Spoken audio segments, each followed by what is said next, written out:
Hey beauties of the Yoga Sanctuary, it's me, Sarah from Sarah the Yoga here, and I'm so excited to be able to finally bring this to you. This is something that a lot of you have been kind of asking about. It's been coming up in a lot of our conversations, so I wanted to address the idea of fear in our yoga practices, fear in our daily lives, and what is really stopping us from becoming the women that we want to be, really stopping us from doing the things that we want to do, and what's keeping us up at night, and how yoga can help us with that. So this is a 3-part series. This is part 1, so this is day 1, and I'm going to be going live in this group every day for the next 3 days. So if anyone's watching right now, feel free to come in and say hello. If you have any questions throughout this live, or even if you're watching the replay, feel free to drop them below and I'll try to get to them. Although my iPad sometimes is really terrible with actually putting the comments in real time for me to see them in front of me. So I'm gonna also be going on my phone to try to see that as well, all right? So today we're talking about where our fear is coming from and why the heck we have it in the first place. So have you ever had a moment in your life where you're just like, you completely freak out about something, you get really scared? So, you know, like a classic example is you come home and you notice that your front door is unlocked because you forgot to lock it, right? And so you immediately think, you know, like it's really dark outside, it's like 9 o'clock at night, and you immediately think like, what if someone's inside my house? And you start to freak out and you start to panic, and then even the littlest of sounds start to get into your head and you're like, oh my goodness, there's someone in my house, I need to call someone. I need to turn on my lights, I need to start screaming or something, right? Like you just freak out. But then you just kind of remember like, oh, well, actually I just went around the corner to the coffee shop. I was only gone for 5 minutes. My dog's at home, and my dog's fine. And so if my dog's fine, then clearly there's nothing that has happened in my house. I look throughout my entire house, and then I kind of go back to the way that I felt when I first saw that the door was unlocked, and I'm like, hey, you know what, maybe that feeling was a little bit overreactive of what I was experiencing at that time. And that's kind of how fear creeps up on us, and it really makes us do silly things, and it really makes us just kind of get out of our really nice calm base into a place where we kind of spring out with a whole bunch of emotions, right?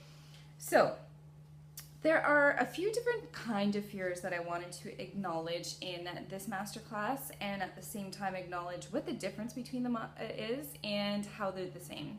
So a lot of you have probably heard about the fight versus flight response to a lot of things that happen to us, right? So the idea is that when we were only, like Homo sapiens who were just needing survival, and survival was the only thing that we did as human beings, we had this fight or flight response. So either you fight through it, or you get really scared and you like run away from something, right? There's kind of no medium. And so with our fears and with a lot of things that happen to us, we continue to have that fight or flight response even though we're not in danger. So even when we're not in immediate danger, because of our ancestors and because of the way that our brains work, we're kind of immediately in that like, okay, do I fight this or do I leave this? Do I get terrified of it? And so it's the way that our brains work. Our brains are really incredible things.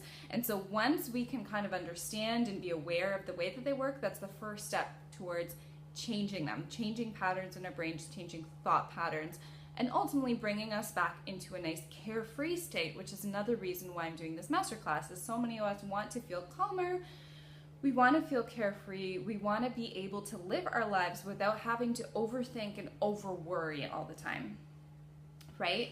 So there are fears that should be merited and those that shouldn't. So when we have that fight or flight response, let's say, for example, you see your child going right beside a pot of boiling water, and your child wants to touch that boiling water. That is a very legitimate fear that you have, right? The fear of your child getting hurt when they touch that boiling water. So immediately you're gonna have that fight or flight response. And so immediately for you, it's gonna be that fight. You're gonna go in, you're gonna take that child away so that they don't experience pain, right? However, if your fear is you might not get all of your work done at the end of a work day, where is that fear coming from? And how can we use that same type of idea, right? Is that a very legitimate fear? Oh my goodness, I'm not going to get my work done. Does that mean that you're going to experience physical pain? Does that mean that there's going to be something that happens to you in specific? Are you going to get fired if you don't get all that work done? Probably not, right? There's probably not going to be like immediate repercussion for you not getting all of that work done that day. It might just be the pressure you're putting on yourself. It might be the pressure that your boss is putting on you. But in the same way, you have that same amount of fear and overwhelm that's coming into your mind, right? Also in our yoga practice, there are two different types of fear. So one fear might be like, oh my goodness, I really want to get into this pose, but I'm afraid of hurting myself, or I'm afraid of like cracking my bones, and so for that reason I'm not even going to try it because I'm just so afraid of getting hurt. And there's the other fear of, oh, I'm going to try this like really scary pose that I've never done before, and like I'm going to do a handstand in front of like a whole bunch of like different things in my house, and I might fall on them and I might get myself hurt. That's a very legitimate fear, right? Like you falling on something and that one piece, that object that you fall on, giving you pain. Very legitimate fear. However, you not wanting to get into a stretch because you're fearing that it's gonna break your bones or pull your muscle, that's a fear where you're gonna kind of have to look at it another way and say, well, is that actually gonna hurt me? Is that actually a legitimate fear for me? What if I do this in a step-by-step process? Right? So even in our yoga practice, there are two different types of fears. Does anyone have any questions about anything as I go along? So I still don't see anything in our live. So I'm going to actually go on my phone and see if there's anything coming up. So question time. Feel free to ask anything that you'd like to.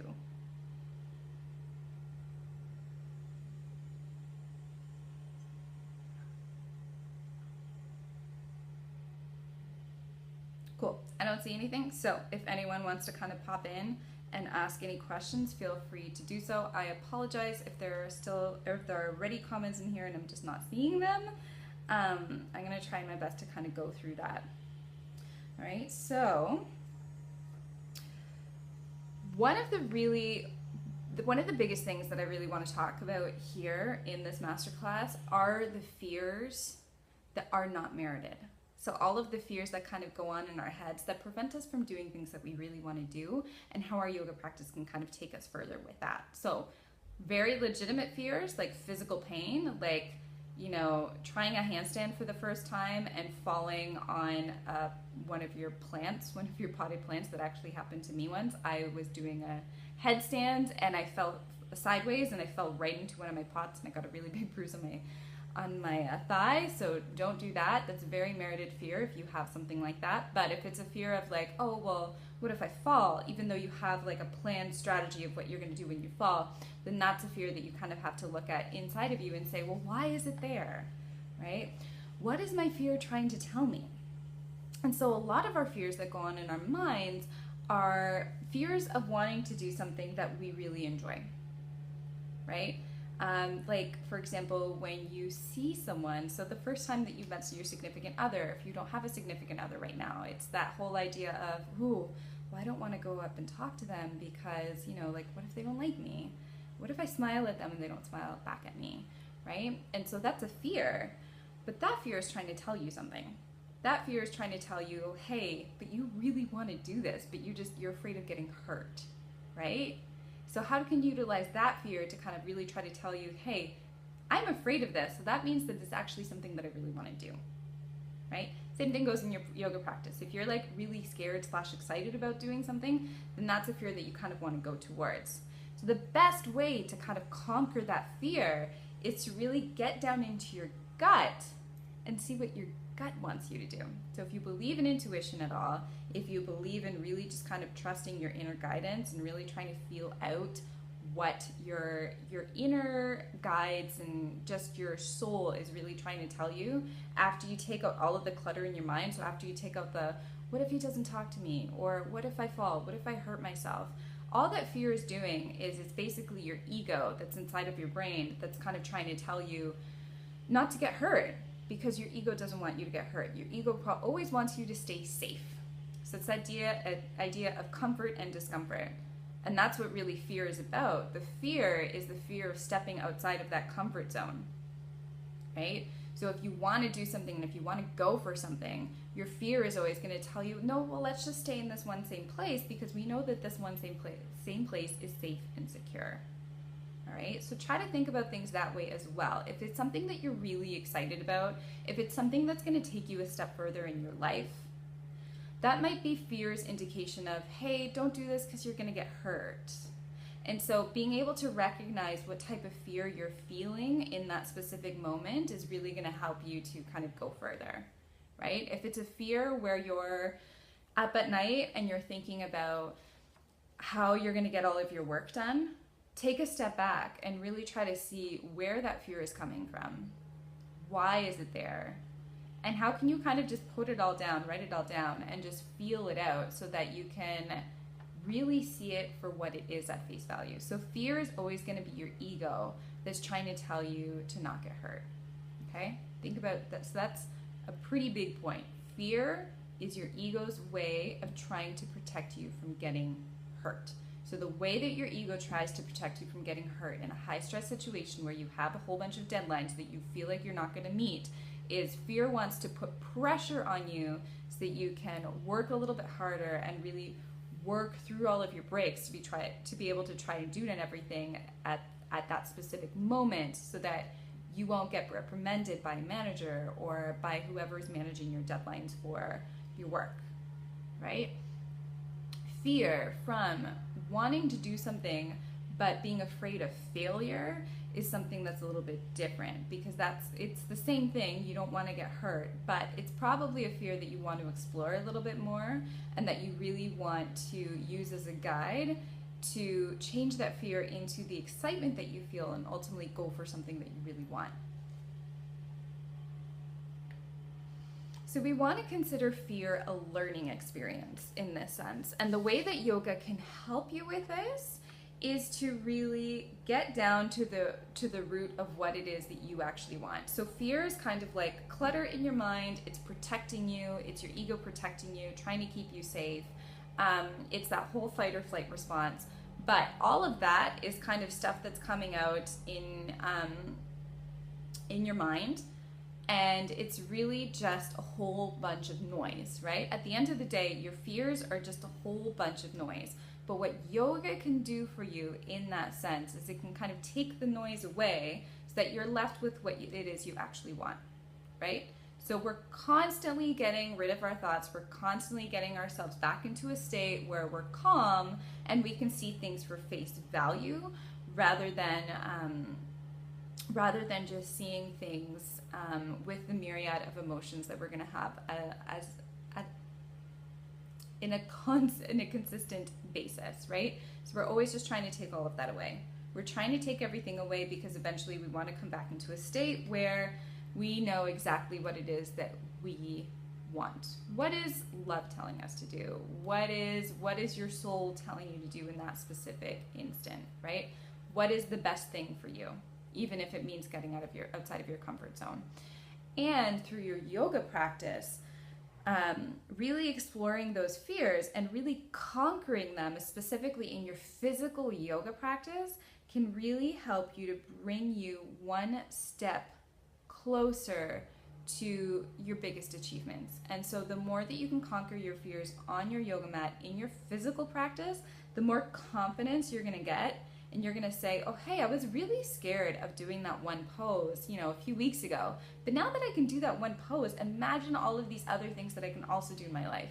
So if I was afraid of that one pose, imagine what I can do right now if I can utilize that same go-getter attitude, that same deep breathing, and go into my manager's office and ask my manager for a promotion or apply for the other job that just came up. And so the more that you can practice letting go of your fears and really pushing through them in your yoga practice, in your physical yoga practice, you gain that confidence and you gain that trust in yourself to be able to go one step further with all of your other achievements in your life as well. So that's something that we're going to be talking about a little bit more tomorrow. Tomorrow we're really going to be talking about our strategies that we can use in our yoga practice to really help us to push past those fears. So, did you learn anything new today? I'm really excited to see what you ladies think about this masterclass. I am still here. I'll still be here for a few moments for a Q&A. And let me know, like, is this something that you want to explore further? Is fear something that really holds you back from so many different things in your life? And are you really tired and living in a space where you're just constantly overwhelmed? You're just constantly afraid of the deadlines that are in front of you. You're just constantly afraid of really just putting one foot forward because there's so much going on in your life. And if that is you, if that is something that you are experiencing on a daily basis, I would love to work with you on this. This is something that I primarily work with my clients on. We work through getting you out of overwhelm and advancing your yoga practice so you can actually finally feel carefree. You finally can feel really strong, develop confidence in your body, and in turn, from developing that confidence in your body, you can develop confidence in your mind. And we really just go through a whole bunch of strategies so you can get consistent with your yoga practice, create an at-home yoga practice, hey Pauline, so that you can finally start hitting all of those goals in your life, and really, really start to utilize your body to be in your most optimal health. So if that's something that you're interested in, for the month of August, I'm actually taking $200 off of my 3-month mentorship program. It's a signature program where we meet every single week and we go through all of your yoga goals and we go through a whole bunch of flows for you so you can actually get yourself back on track, you can get stronger and more flexible, and in specific, you can start feeling more carefree so you don't have to worry all the time. So if that's something that you're interested in, I'm going to put the link for a call with me up above and down below. I'd encourage you to take advantage of this $200 off that I'm only doing for the month of August because it is an incredible deal and there's so much more that I'd love to talk to you about and I'd love to explore with you in terms of finally making you feel that nice carefree confidence that you really want to feel. All right? So I'll put it up above and down below. Does anyone have any questions before I come off of this live? So if you're watching the replay, feel free to just pop them below. All right, and tag me and then I will definitely get back to you. All right, my dears. So once again, if you have any questions, just pop them down below. I will be here tomorrow, and tomorrow we're really going to look through yoga strategies that you can use to help to conquer your fears. I hope you have a wonderful day. Really try to let all of this information sink in as much as you can, and I'll see you tomorrow for day 2. Bye.